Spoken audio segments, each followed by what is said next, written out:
Welcome to My Time to Shine. I'm your host, Emily. Hi, Peter. Hi Emily, how you doing? You okay? I'm really good. Yeah, it's great to have you on this podcast. No, it's a pleasure to be on here. Thank you very much. Yeah, just so everyone knows, this is our take two of this. First one Oh, didn't quite work out due to tech issues. oh, I know. Hopefully though, this one Yeah, will let's be all fine. let's all say a little prayer. So, if you want to introduce yourself to my listeners and tell us a bit about who you are and what you do. Yeah, no problem, no problem. So, Peter Stalworth, I'm actually brother-in-law to Emily. That's where the connection is. Um, I'm currently managing director of Stalworth Wealth. So that's a wealth management, financial advice, financial planning, all of that sort of stuff that I deal with. So my own business that I run actually employ Emily's other sister and the mum as the staff that are running that or helping me run that. So I've been doing that a few years, and previous to that was in a few other roles and in the military, which I'm sure we'll cover off and go into in a second. But as a broad brush, yeah, 31, and I've been working towards this goal of mine that I want to be in a position of having a bigger firm, lots of happy clients, and that can build a lifestyle that I want to build for me, Amy, obviously your sister, Yeah. and our future really. Yeah, we were just talking before we started recording about mentorship and coaching, and I really want to touch on that because I think you're also, I'm on a growth journey, and you're on a similar, like, you have to work on personal development to become the person who you want to be. Yeah. And we sort of spoke a bit about the the good points, the purpose of having a coach, and it's worth investing in a good coach. Oh yes, yeah. I've had probably two. I've had indirect mentors and coaches, but two that I've had the intention of using. Had one which was a marketing coach that was for about a year. Very good. His name was Ash Borlands. It was around mortgages when I was doing a bit more work around that, and then I transitioned into doing what I do now, which is more in-depth financial planning. So I sort of pivoted my coach to suit really. The coach they got now is a chap called Warren Shute, who's in the position that I want to be in, essentially, like, not just financially, but just lifestyle as a bigger picture. The way that structures is everything from structuring diary management and time management to time off from work and lifestyle around that, and what having a successful business can actually bring out for you to enjoy really. So I've been into a lot of detail. We meet up sort of quarterly, and we go into a lot of detail around that. And I think having somebody not only to give you a bit of a shove and say, what are you playing at? Like, pull your finger out basically in a nutshell, but also to encourage you and to know that it's almost like a path that's already trodden. So you're not completely just looking around going, I don't even know if this is possible. Well, it is, because if someone's done it, then you can do it as well. It's that kind of ethos really, I think, of having a coach is quite important, or mentor, whatever you sort of reference it to. Yeah, it's like having a blueprint already mapped out for you that you can easily follow. It makes it so Yes. much easier to kind of get to where you want to Yeah. be by imitating someone else's map, Oh essentially. yeah, yeah, yeah, definitely. I think that's a big part of why I'm quite passionate about the business I do now, because I do create plans. So, financial plans more specifically, and people going into retirement and trying to build and generate wealth to have the life that they want. And that's just done through, pensions, investments, retirement planning, mortgages, and all that type of stuff. But there is a big part of that which is kind of coaching and mentoring to the clients that I have. So it's nice to be able to not only just receive that, but to sort of deliver that to clients on both sides of it, and you kind of get a different take on it as well, which is quite good, and get feedback from it, which is good. Yeah, what exactly is wealth management then? What does that entail? How does that help people?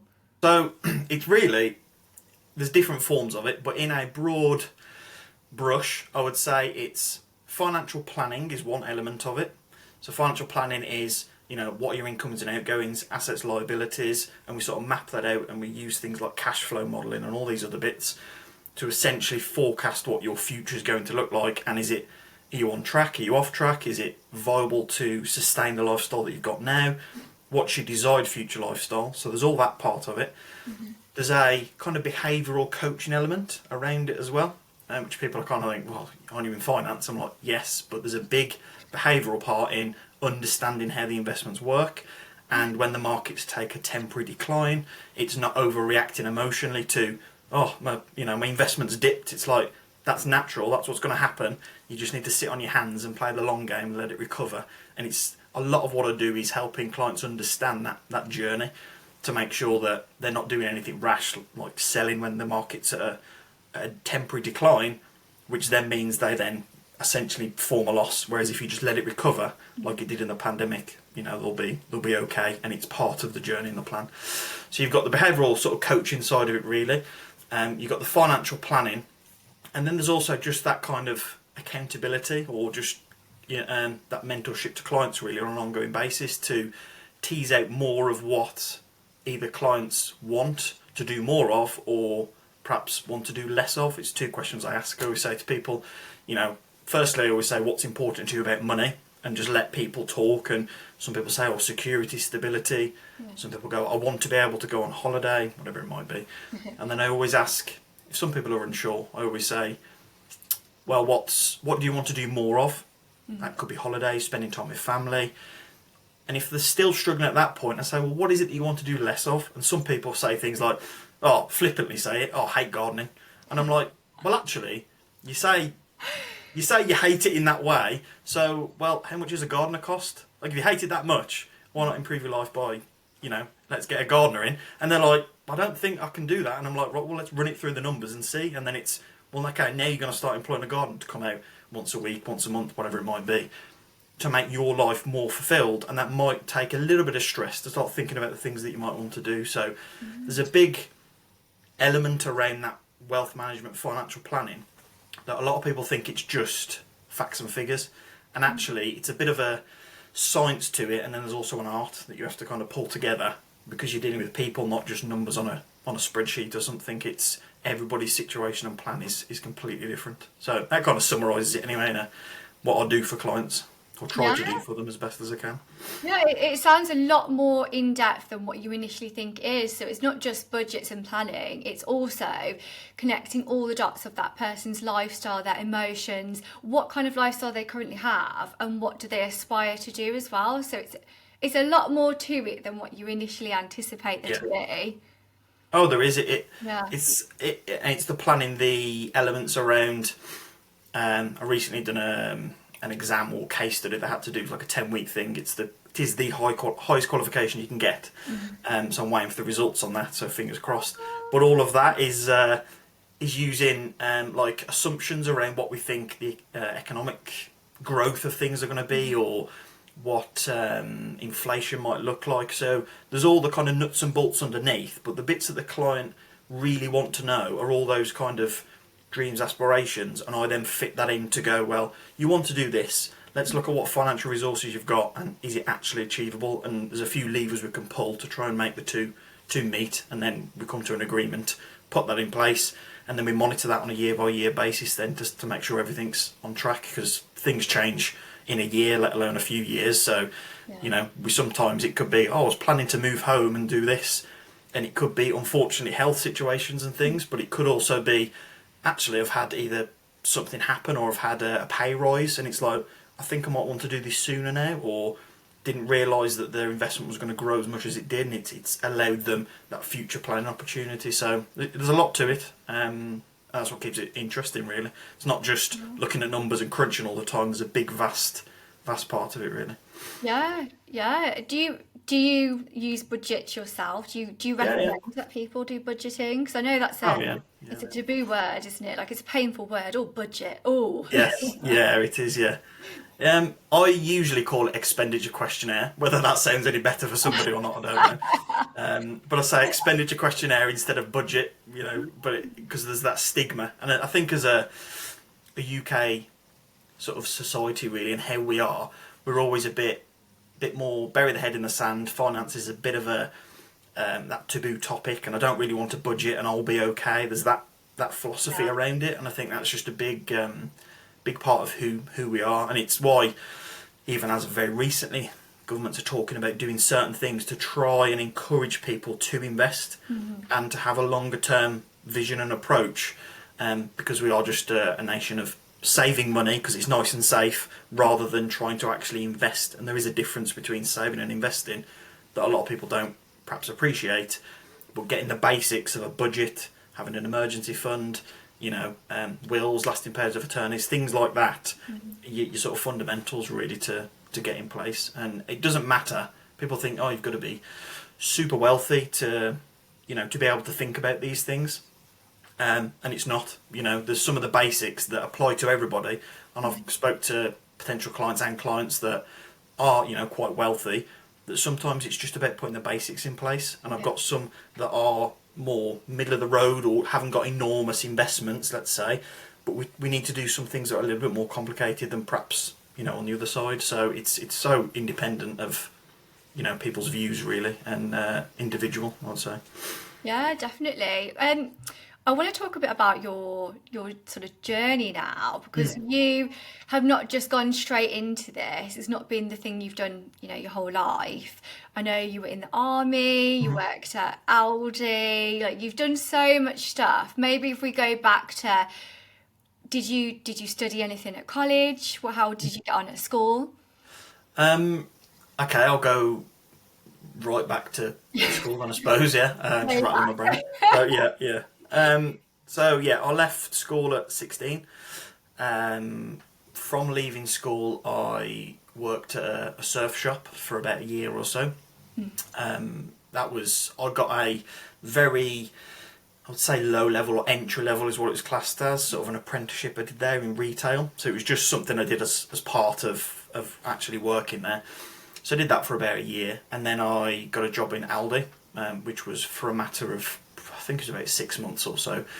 And it was actually at Aldi that I decided to jump and change career, or to decide what my career was. Everyone at that age, you don't really know what you want to do when you're 16, 17, 18. You're still kind of, I don't know, So and it was a pivotal point where, believe it or not, I was stacking bread or shelves. I was putting some bread into some of the shelves right at the bottom, and I was sort of stooped down, and there was this kind of chap who come up behind me, and he sort of tapped me on the back a bit flippantly and said, oh, where do I go and get I can't remember the item he asked for, but where do I go and find this in the shop?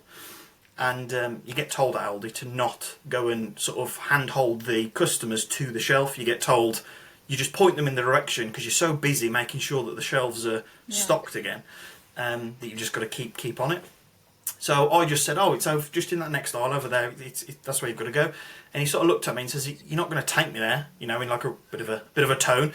And it was that kind of feeling, because I was stooped down, I think, putting the bread on the shelf at the bottom, and he was stood there, and he was in a suit and everything, and sort of looked down, and something at that point kind of said to me, you need to do a bit more. There's something that I needed to, like a scratch that I didn't know I needed to itch, or I didn't feel something right there. So I went back from that and was all kinds of thinking, and it was he probably completely forgot about it, moved on and everything, but for me it was quite a fork in the road, really, as insignificant as it might be. Yeah, like a wake-up call. Yeah, kind of just like, what are you doing in this situation? And that's not knocking anybody that works in Aldi. It's more, for me, I felt, is this what I want to be doing? There was that, I had a bit of a desire for something more. So I then started looking at things, and that's where the first thought of joining the military came up to be. So then I started that process, applying for having interviews and all the things that you have to go through. Firstly going to the recruitment centre and chatting to the chaps that were in there.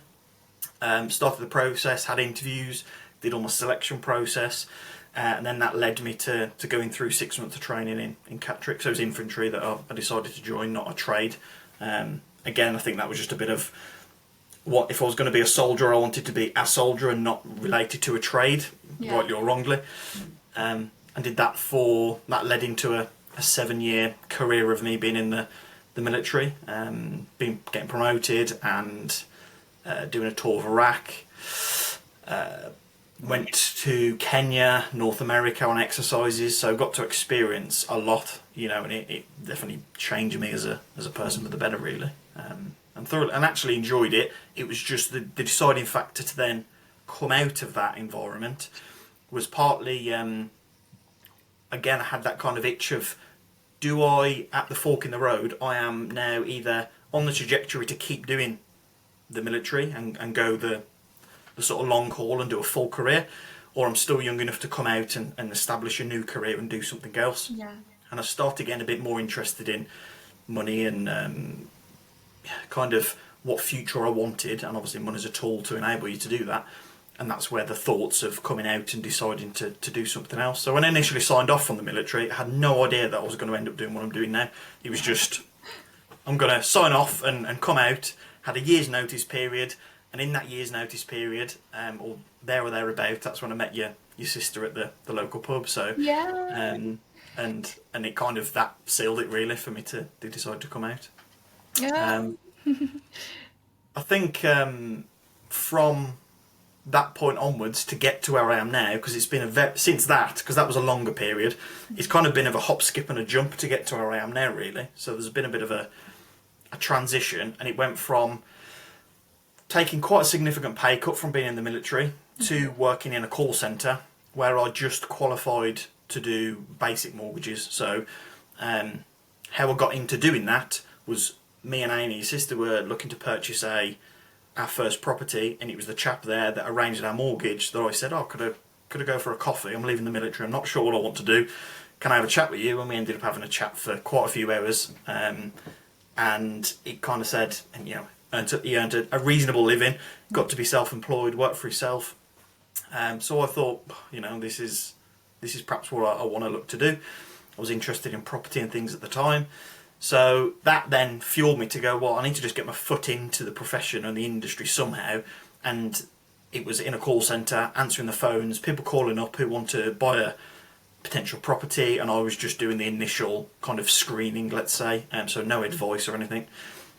During that 6 months of sort of doing that, I got qualified to give advice, and the opportunity opened up for me to be able to start giving mortgage advice, which was just doing simple remortgages to start, and then that got a little bit more technical.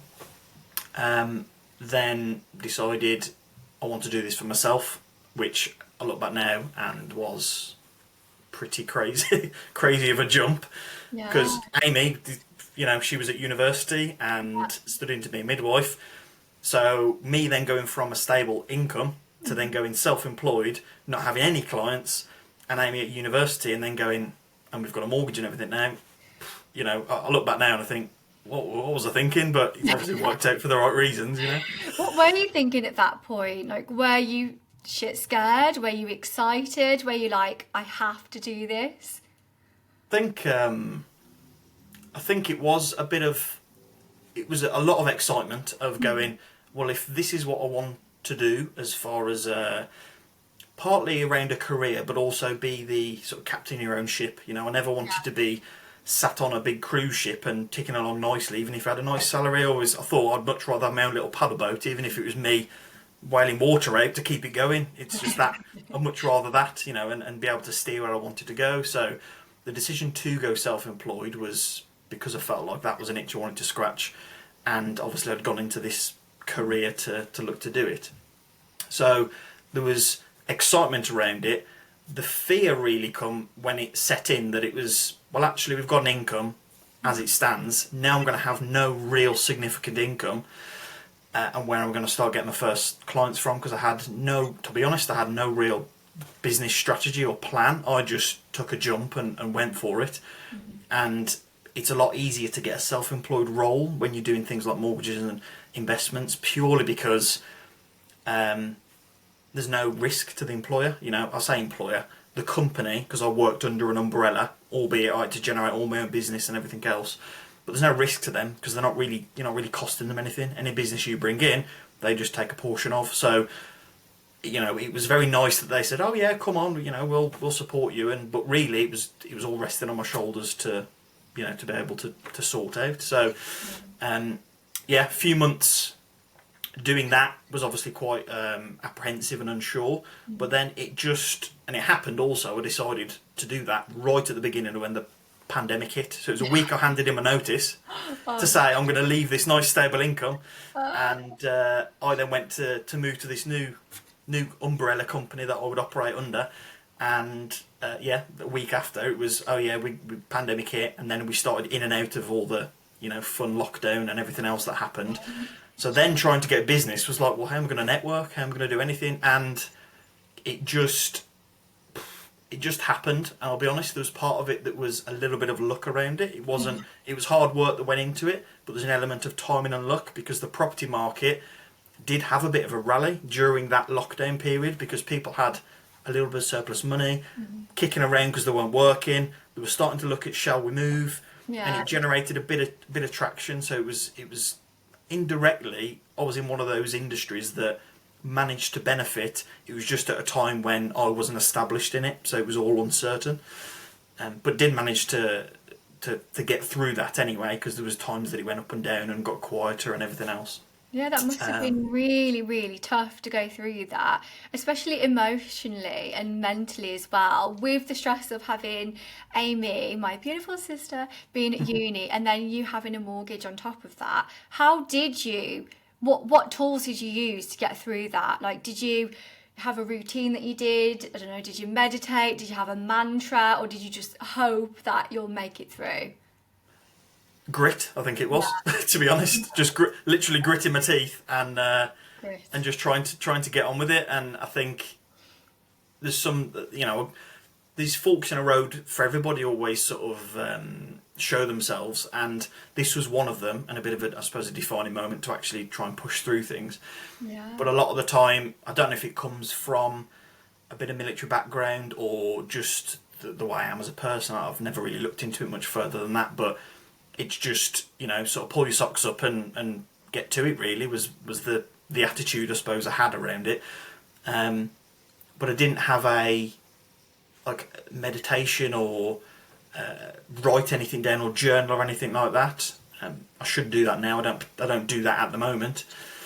My mentor does journaling and reads affirmations in the morning, and does that, and I'm starting to try and do a bit more of that, because I think it is helpful. But it's finding that balance of, if I had such a in-depth routine of get up, do this, do that, it helps, but sometimes it's just get up and get straight to work, rather than get up and, if I was to meditate and journal and then, do some breathing exercises or, go to the gym and run. Sometimes for me it was just get up, and the first thing that I need to do is the highest on the priority, and it was just sit down and get work done, or go out to network, or whatever that might be.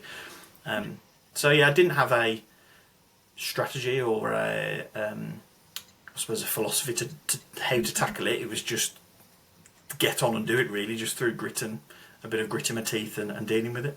Yeah, it's a lot of mental toughness to do that. I think it's either almost like a make or break situation, where going through something like that can literally break you, or you can really grow through it and become this person who you need to be to get the goals that you want to achieve.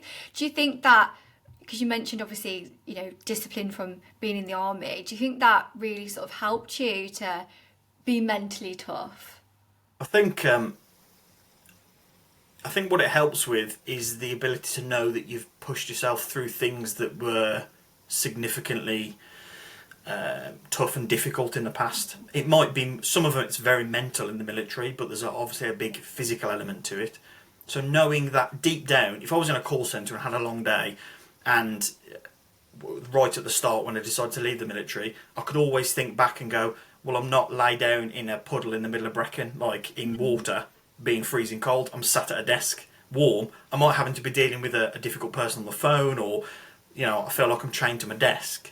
But in reality, I had perspective, I suppose, because I've been through some other things that does give you that ability to go, well, it's not as difficult as it could have been, because you've gone through things like that.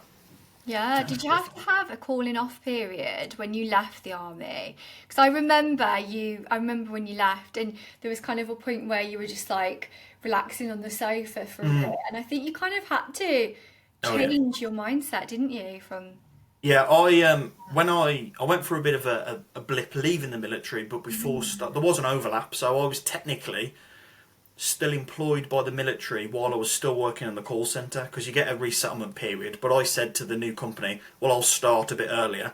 So I was technically getting paid from both for a it's probably only about a month, maybe a few weeks or so that happened.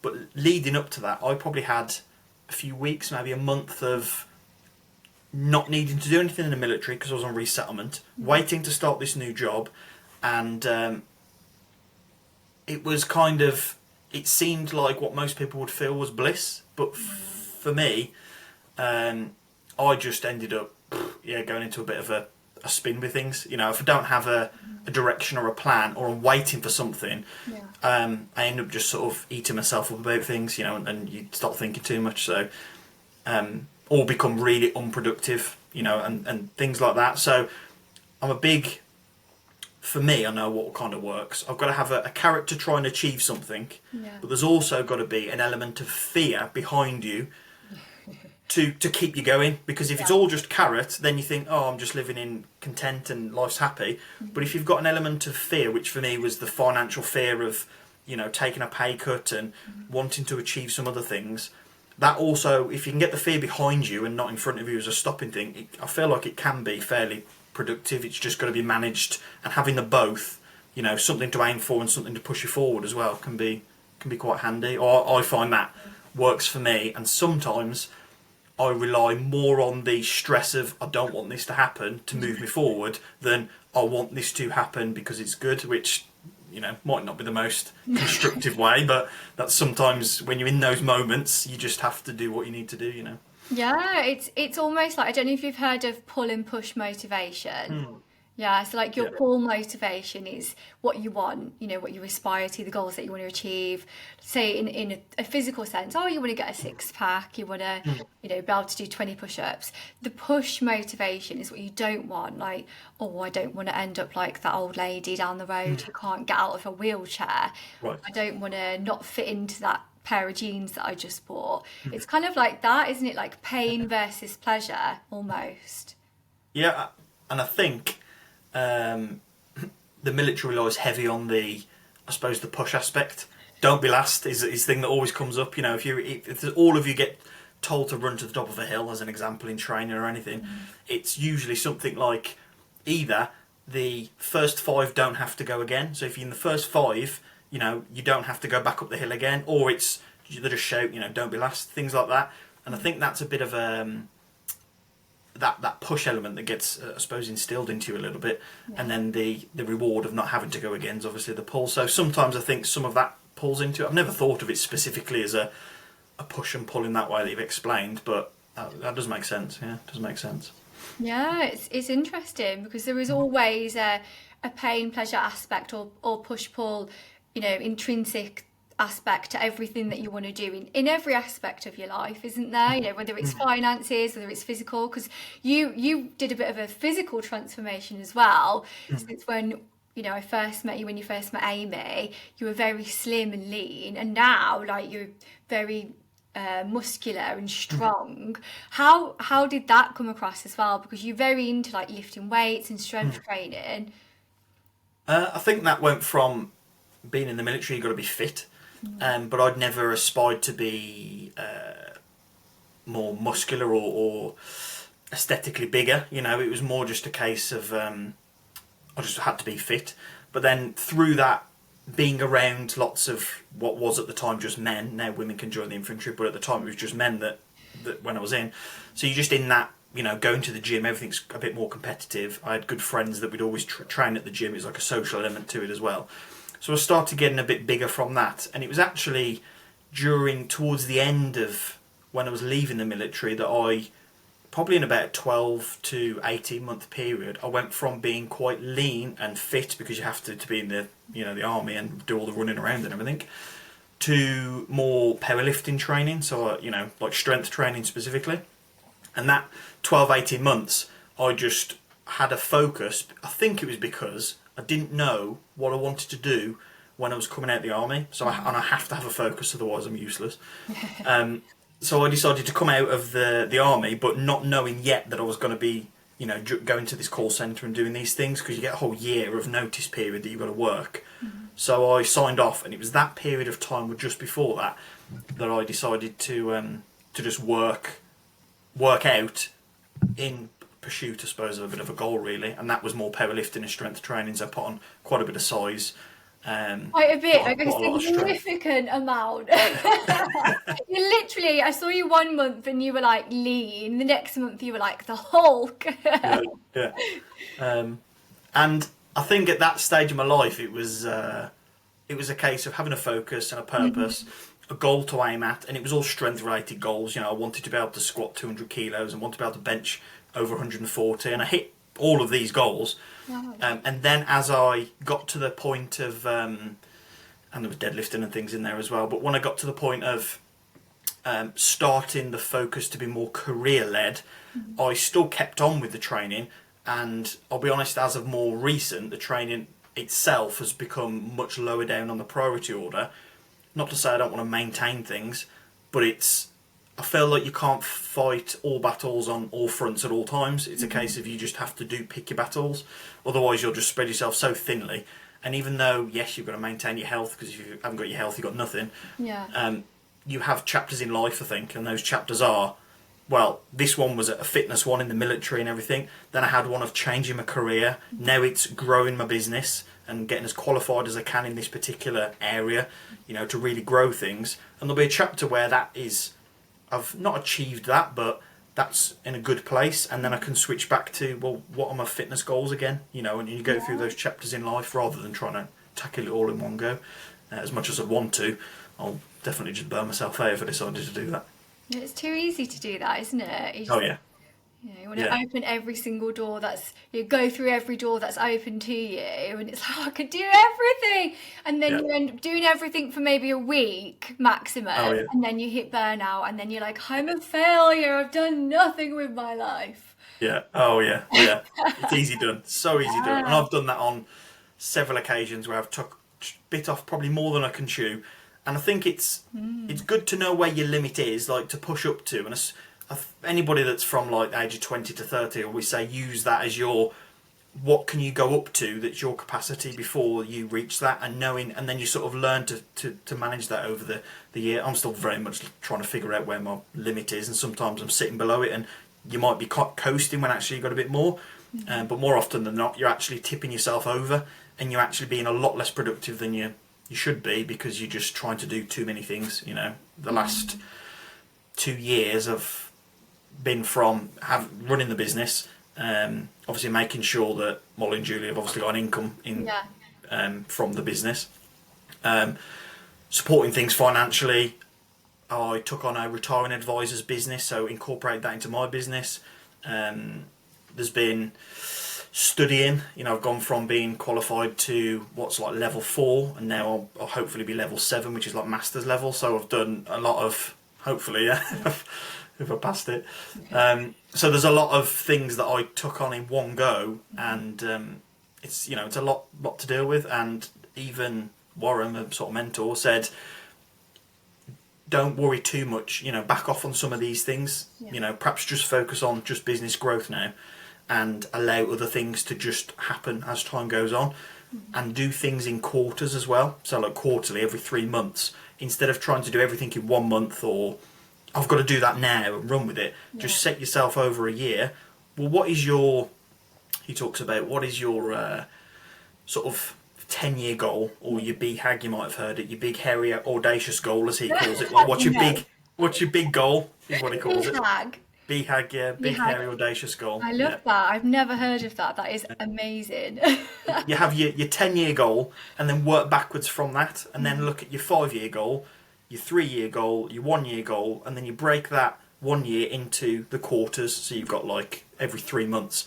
And it means that you can work back from what your overarching objective is and what you really want to achieve, which should be almost a little bit ludicrous at 10 years. Yeah. And work backwards from it, so you know what you've got to do every 3 months, or at least work to chip away every 3 months to work towards that, and it just keeps you moving forward. And if you fall short of that 10-year goal, I guarantee you're probably more closer to it than if you'd never even considered to put it down. So and I had wrote things down in the past, so I said I didn't journal and things, but what I did do is just take notes of things that I'd like to achieve. So I just wrote it down of, I wanted to be qualified at this level, or I wanted to be self-employed, and I went through some old notes.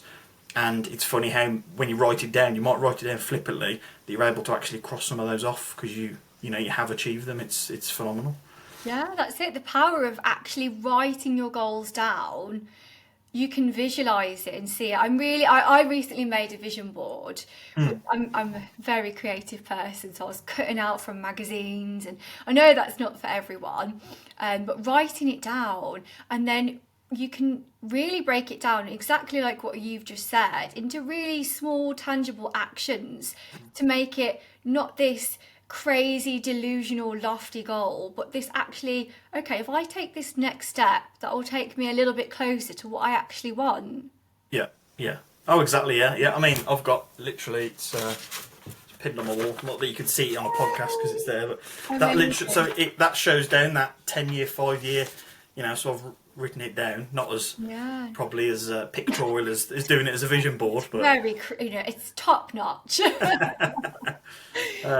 But yeah, I just think having it written down, just to put it into reality, really, and speak that reality, and you can view it two different ways. You can view it as, if I tell everybody that this is what I'm going to do, I can use that as a fuel to sort of say, well, I'm holding myself accountable. I've told everybody this is what I'm going to do. So now I'm in a position that if I don't do it, I'm probably going to look a bit silly. So for me, I tell people that this is what I'm trying to achieve, and it can hold you accountable. Other people that doesn't work for, because the pressure's like, I'd rather keep my cards close to my chest. So I think there's not a right or wrong way. I think it's just down to how you are as a person, and working with yourself. And I think how Warren puts it, I think, is something like you deal and manage with yourself as if like you were dealing and managing with somebody that you care about, and what you want for them, and putting it that way makes you think, well, what would I want for this person that is Pete, that I want them to achieve? What would I do or talk to them about? And actually trying to flip it around rather than just be like, oh, you're not doing this, you're not doing that, you should do more, and all these things. It's or as Amy would put it, be kind to yourself. That's true. She's much better at that than I am. Self-kindness, that's exactly it. And it's tricky.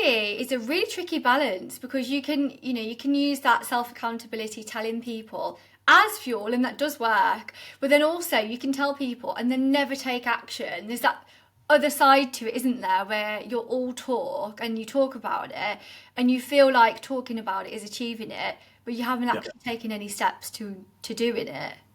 Exactly, yeah. And I think that's independent on the person. Some people will like to talk a lot about it and it not materialise, which I don't think is obviously constructive. Yeah. But if you're a person that talks about it and then puts that into place, that can sometimes also, like I say, hold you accountable, because you thought, well, I've said I've got to do it now, so I've kind of got to do it. But it's finding out to play to your strengths, I think, on what the best way is, and not procrastinate over that. And progress is better than perfection. And I'm very much try to be a perfectionist, or I am a perfectionist, but try not to be in that way, because it can hold you back. I try and figure things out to the nth detail, which some things I need to for clients. But when I'm just, like, say, designing something or doing something for the website, whatever it might be, sometimes I go into a little bit too much, and I'm like, that's probably now the return on my time is just a waste of time, because I'm just faffing around, basically. So you kind of have to go, now I need to just move forward with it, because progress moving forward is much better than just trying to seek perfection in that one area, Absolutely, and that's with every aspect as well, like finances, like fitness, like family life. I think that is really key to success, is progress over perfection, because I'm also very similar to that. I can have perfectionist tendencies, but then to the point where I put things off because it's not the right time, the circumstance, I don't have a six-pack yet, I can't do that. But I think, okay, take one small step. Like for me, I'm like, okay, what can I do today that will bring me a little bit of progress, even if that's just 1%. Like what is it, James Clear, what he says is just be 1% better than what you were yesterday. What have you done to get that progress and not get stuck in that perfection mindset? Oh, good question. I'd probably say I always have to have. I think this is just in my personality. I have to have something to aim at. Yeah. So that, by its nature, always means I'm moving towards something. Whether it's the right thing or the wrong thing, I'm always moving towards something. So, even though I've just done this level 7 case study thing that I submitted, I've already had, came through the post this morning, and the next exam, which, to do something. So, and that's just, even though I don't need to do it, it's like I need to have something there that that's flexing my brain a little bit to move towards, because otherwise that's when I start to procrastinate or go around in circles or research and learn things that are not aligned to what my values and goals are.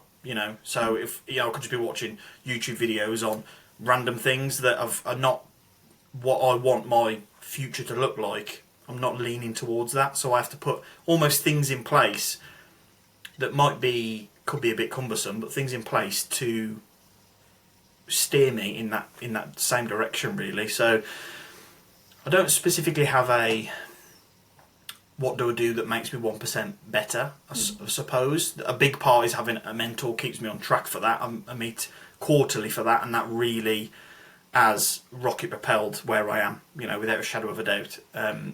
Completely turned my business upside down, gave it a good shake, and then was like, right, now let's build it, the right way. Wow. And do things in a different way. So that has, and that's gave me a lot of enthusiasm, I suppose, to really run with.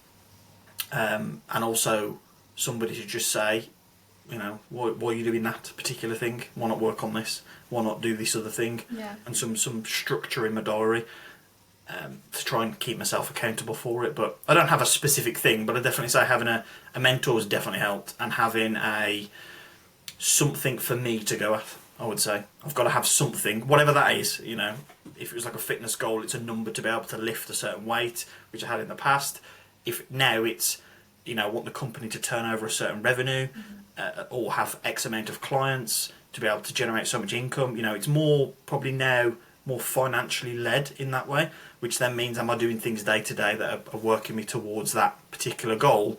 And the education part, I suppose, comes from a little bit of not doing very well at school, to be quite honest. And there's a bit of a doing it in spite of maybe what some teachers may or may not have said. What did they say? I want to know. I've got to know the gossip now. Caveat this with I had some amazing support teachers, because I'm quite dyslexic, and I had some amazing teachers at school. Usually the teaching assistants that were very, very good and helped with a lot of things, but there was just the odd teacher. I remember there was a time when I was considering at the end of school wanted to study to be an architect. So I was going to take subjects that were related to that, and I remember a teacher just saying to me, do you think you perhaps should aim a little bit lower? In a roundabout way. It was pretty much in that way, to be honest. There was no other, and I was kind of at the time I was thinking, and it didn't actually sting me that much, to be honest. I remember getting back and at the time talking to my mum about it, and she was like, oh, well, my mum's always said, you do whatever you want to do. Never obviously ended up becoming an architect or going down that route, even though it did come up again of an interest before I decided to do what I'm doing now. Yeah. And I think that I suppose that comment of maybe you should aim a little bit lower has probably had more of an impact than perhaps appreciated. And doing these exams and things I'm already more than enough qualified to give all the advice that I need to in all areas for all my clients. It's got to a point now where it's more for me than it is for anything else. I'm as qualified as I need to give all the advice and regulate and everything else. It's more now to hold myself to a standard that I think, I'm satisfied with that, or perhaps not be satisfied and maybe chasing the next thing, and that's a whole different issue maybe. But I think I'm doing that study now for me to inspire, almost to say, oh look, I've done this. I've done a master's level qualification, and I don't need to just aim lower. I think that's what it is. Wow, you've showed that, teacher, I have to say. You've proved them wrong. And what an awful thing to say to a young child, that you're very impressionable at that age, that could have easily led you to give up completely and like, oh, why bother? But it didn't, and it just shows, how strong you are and the person that you've become now. So yeah, wow, I want to give you a clap for that. Woo! Oh. I think it was I think it was just about the right amount of kind of criticism, I think, for me, and I think everything in life is shaped to a point. And I think it what doesn't kill you makes you stronger and all of that, and it toughens you up. I think if it was said in a different tone, maybe it probably would have stung a bit more. But I had other very supportive teachers that were very, very, very helpful. Obviously, mother and father and everything else that have been very supportive in that way. I'm going through school and whatnot, so I never had a doubt around it, I suppose. And I suppose that just comes down to if you've got a good foundation and people around you, it doesn't matter if somebody on the outside says something, even if it is somebody of influence like a teacher, if they try and knock you off that, off where you are in life, it doesn't really make a difference. So I think I look back now and I think it's probably the right amount of criticism to give me a bit of I'm going to do it in spite of what you've said. That's kind of my attitude. I've always been a bit like that. If somebody says I can't do something, I'm like, I'm going to do it now. Rightly or wrongly, but that's just the way I am. Oh, amazing. Wow, good for you. Like, really, really good for you. That's incredible that, you've achieved so much and, like, wow, basically. Still got more to go. Still got more to go, though. Well, that's it. I think you never get to a point where you achieve it all, do you? I mean, maybe some people are happier, with different things. We all have different goals and ambitions. But you can always keep growing and keep learning. You never get to a point where you know it all, do you? So. No, exactly, yeah. I'm very thirst for knowledge and wanting to a crave to know information and know more about things, whatever that might be. So this profession that I'm in now lends itself quite well to that, because it's ever changing and you always need to learn more and keep on top of things and understand client situations. So lets me sort of flex my brain in a good way, for sure. Yeah.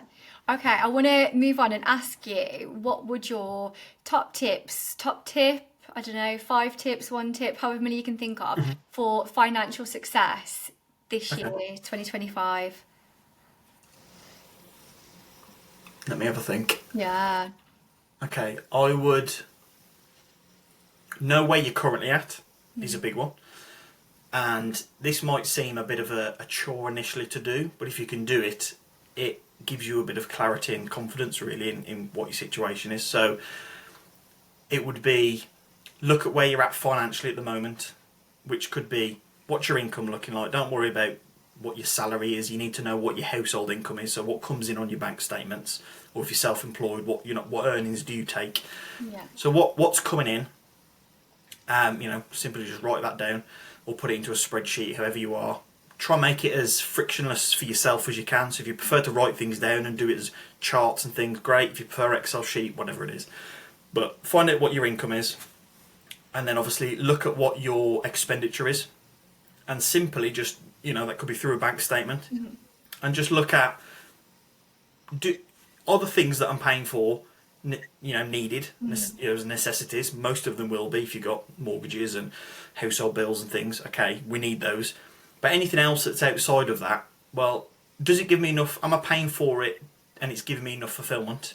So, or it's serving a purpose. Like, do I actually go to the gym, or, am I paying for Netflix that I don't really utilise, or the amount of memberships and licenses and subscriptions you can have now is outrageous. Yeah. And you can just, without realising, spend a couple of £100. If you add them all up, £100, £200 in some cases once you add them all up, and it's just almost just giving yourself at least a bit of an audit and going, I don't actually need that. If it gives you joy, leave it, but if not, just give yourself a bit of an audit.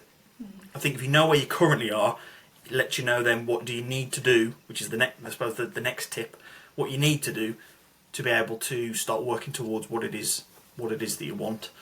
And that would be, write down what you would like your future to look like in 10 years.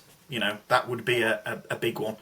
And get as crazy and as creative as you want to with it. Me and Amy did this, we do this on New Year's, do a bit of a mind map in the middle, what our future's going to look like. And then you both do that, and off that middle bit where you go, say in a year's time or 10 years time, however you decide to do it, what that looks like, and then off that you do, well, what job would I want to be in, or what business do I want to have?